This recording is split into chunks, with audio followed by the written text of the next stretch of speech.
माझं सोलापूर न्यूजमध्ये आपल्या सगळ्यांचं स्वागत। माढा तालुक्यातील कन्यारगाव येथील शिक्षकाच्या बंद घराचे कुलूप चोरट्यांनी भर दिवसात तोडून कपाटातील सुमारे 8.5 लाख रुपये किमतीचे सोन्याचे दागिने लंपास केले।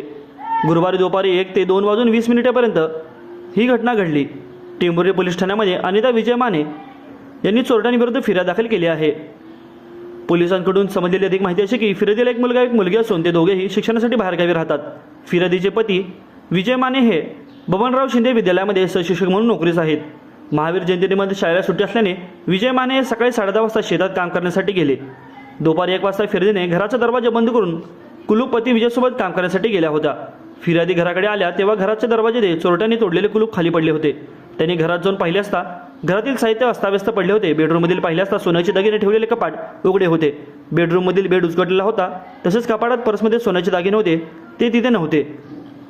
त्यानंतर फिर्यादीला चोरी झाल्याची खात्री पडली। चोरट्यांनी सुमारे 8.5 लाख रुपये किमतीचे सोन्याचे दागिने लंपास केले। चोरीची घटना समजताच टेंभुर्णीचे पोलीस निरीक्षक दीपक पाटील यांनी घटनास्थळी भेट देऊन पाहणी केली। तसेच चोरीचा तपास करण्यासाठी टेंभुर्णी पोलिसांना यंत्रणा तातडीने कामाला लागली व या घटनेचा पुढील तपास पोलीस उपनिरीक्षक कुलदीप सोनटके करीत आहेत। माझं सोलापूर न्यूज या यूट्यूब चॅनलला सबस्क्राईब करा आणि बेल आयकॉन प्रेस करायला विसरू नका।